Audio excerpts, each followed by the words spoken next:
सभी साथियों को नमस्कार। बच्चों को प्यार, ढेर सारा आशीर्वाद।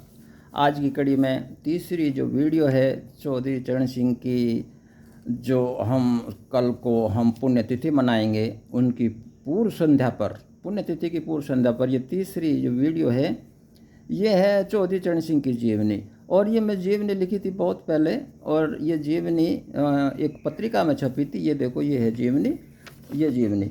और ये जीवनी साथियों, ये जीवनी आपको शायद उल्टी नज़र आएगी, क्योंकि ये जो होता है आईने में उल्टा हो जाता है, उल्टी नज़र आएगी ये। तो मैं इसको बता देता हूँ, मैं आपके सामने इसको जो है बोल देता हूँ। जीवनी जो एक पत्रिका में छपी थी 23 दिसंबर, जो चौधरी चरण सिंह का जो जन्मदिन है उस पर वैसे तो ये छपी थी, लेकिन हम जो है इनकी जीवनी, इनकी बातें, इनकी पुण्यतिथि पर भी हम इसको कल बताने की कृपा करेंगे, बताने की कोशिश करेंगे। और आप भी बताने की कृपा करना। चौधरी चरण सिंह का जन्म दिल्ली से 60-70 किलोमीटर दूर 1902 में नूरपुर नामक एक छोटे से गांव में हुआ था। किसान की झोपड़ी में, गरीब किसान की झोपड़ी में, किसान के घर हुआ था। 1928 में इन्होंने वकालत की डिग्री पास कर ली थी, पढ़ाई की, और पढ़ाई करके 1928 में। और 1930 में ये महात्मा गांधी की प्रेरणा से आज़ादी की लड़ाई में कूद पड़े थे। स्वतंत्र भारत में ये यूपी का जब ये राज्य बने, यूपी सरकार बनी, तो राज्य सरकार में मंत्री बने। 2 बार उत्तर प्रदेश के मुख्यमंत्री रहे हैं ये। चौधरी चरण सिंह ने 1952 और 1953 में जमींदारी उन्मूलन एक्ट पास करके किसानों को उनकी भूमि का मालिकाना हक दिलाया था। पहले क्या था, कैसे जो खेती करते थे, किस जागीरदारों के अंडर में, किस राजाओं के अंडर में, किस जो ये छोटे छोटे जो होते थे राजा के नीचे होते थे ठिकानेदार, उनके अंडर में कैसे था। लेकिन 1952-53 में जमींदारा उन्मूलन एक्ट जो पास कराया, और सब किसानों को जो किसान जितनी भूमि पर हल चला रहा था उसको मालिकाना हक दिलाया था। चकबंदी कानून बनवाया, और चकबंदी कानून बनाकर जमीनों की दशा सुधारी, और किसानों को व्यापारियों के चंगुल से बचाने के लिए मंडी कानून बनाया था। बड़ी बड़ी मंडियों का गठन किया। चौधरी चरण सिंह अपने कारनामों से संपूर्ण भारत के किसानों और मजदूरों के दिल और दिमाग में छा गए थे। चौधरी चरण सिंह की एक आवाज़ पर भारत के किसान और मजदूर अपने हकों के लिए सड़क पर उतर आए थे। देश में अव्यवस्था फैल गई। इंदिरा गांधी ने देश में इमरजेंसी लगा दी। चौधरी चरण सिंह को व अन्य नेताओं को जेल में डाल दिया गया था। कहते हैं कि जनता पार्टी जो बनी थी उस टाइम पर, वो जेल में ही चौधरी चरण सिंह के दिमाग में वो जो वहाँ पार्टी बन गई थी, आगे की क्रिया, आगे की जो गतिविधियाँ वहीं पर बन गई थी, जिसमें जनता पार्टी उसके दिमाग में बन गई थी, जिसको फिर बाहर निकल कर इमरजेंसी हटी और फिर आंदोलन हुआ, और फिर जो है चौधरी चरण सिंह के दिमाग में ही जेल के अंदर ये जनता पार्टी बन गई थी। जनता पार्टी चौधरी चरण सिंह के प्रभाव से, किसानों के सहयोग से भारी बहुमत से सत्ता में आई थी। चौधरी चरण सिंह भारत सरकार में गृह मंत्री रहे, वित्त मंत्री, फिर उप प्रधानमंत्री पदों पर रहते हुए उन्होंने हमेशा गांवों की, किसानों की, मजदूरों के हितों की बात की थी। ट्रैक्टर ट्रॉलियों पर, साथियों, ट्रैक्टर ट्रॉलियों पर टैक्स लगा रखा था पहली सरकार ने।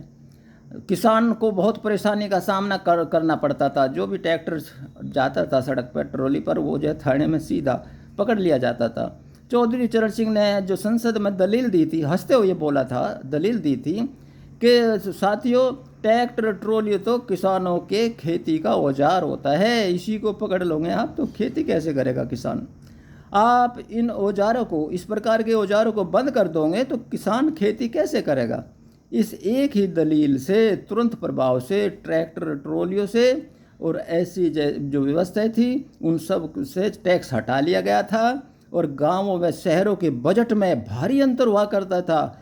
चौधरी चरण सिंह की कलम से ये अंतर कम हो गया था। पहले शहरों पर जो भी योजना आती शहरों में खर्च कर दे, जो भी शहरों में फिर गांव में भी उसी टाइम से खर्च होने लगा था। गांव की दिशा और दशा जब से ही बदली थी थोड़ी। चौधरी चरण सिंह उद्योगपतियों, पूंजीपतियों, सरमाएदारों, जागीरदारों और पूर्व रियासतदारों के सामने चौधरी चरण सिंह किसानों की, मजदूरों की आवाज़ बनकर चट्टान की तरह खड़े हो गए थे। साथियों, परिणाम ये निकला, परिणाम स्वरूप ये सब लोग नाराज होने लगे, जो ऊपर मैंने बताया। नतीजा ये निकला कि जनता पार्टी टूट गई और सरकार गिर गई। चौधरी चरण सिंह गठजोड़ की राजनीति से सत्ता में आए और देश के प्रधानमंत्री बने। उस दिन ये कृषि प्रधान धन्य हो गया, ये देश कृषि प्रधान देश धन्य हो गया कि एक किसान का बेटा प्रधानमंत्री बना है। उस रोज़ किसानों के घरों में दिवाली मनाई गई थी। मैं भी खेत से आया, अपने खेतों से आया, तो हर घर में मुंडेरों पर दीपक जलाए जा रहे थे, सब खुशी मना रहे थे। ये सच्ची घटना है। लेकिन कुछ ही दिनों बाद कुछ सांसद अपने काले कारनामे, अपने घोटाले को दबाने के लिए चौधरी चरण सिंह पर दबाव डालने लगे। भाई इसमें हमारा हटा दे, जो औक्षेप हटा दे, ये हमारे से धारा लग रही है, हटवा दे। लेकिन चौधरी चरण सिंह उनके सामने नहीं झुके। उन सांसदों ने अपना समर्थन वापस लेने की मन में ठान ली कि हम भाई तेरी सरकार नहीं चलने देंगे। चौधरी चरण सिंह को इस बात की भनक दिल्ली से दूर एक किसान सम्मेलन में लग गई थी, समाचार वहाँ पहुँच गया था। अतः वहीं से उन्होंने अपना इस्तीफा राष्ट्रपति को भिजवाकर प्रधानमंत्री पद को ठुकरा दिया था पद। इस बात की सराहना देश में नहीं विदेशों में भी कई महीनों तक, सालों तक चलती रही। चौधरी चरण सिंह को इसलिए याद नहीं किया जाएगा कि वे बड़े बड़े पदों पर रहे। चौधरी चरण सिंह बड़े पदों पर रहे हैं, इसलिए याद नहीं किया जाएगा। चौधरी चरण सिंह को इसलिए याद किया जाएगा कि वे ईमानदारी के पर्यायवाची थे। उन्होंने पटवारियों को, जो पटवारी भ्रष्टाचार मचा रहे थे, भ्रष्ट थे पहले सरकार में, उन भ्रष्ट पटवारियों को, भ्रष्ट सभी कर्मचारियों को, भ्रष्ट सभी अधिकारियों को घर बैठा दिया था। पटवारियों को तो सबको बर्खास्त करके सबको हटा दिया था। ये बहुत बड़ा काम हिंदुस्तान में हुआ था कि सारे के सारे पटवारी हटा दिए। एक छोटी सी लापरवाही में, छोटी सी गलती में उन्होंने अपने स्वयं के दामाद को भी बर्खास्त कर दिया था। ये होती है ईमानदारी के पर्यायवाची चौधरी चरण सिंह अमर रहे, अमर रहे।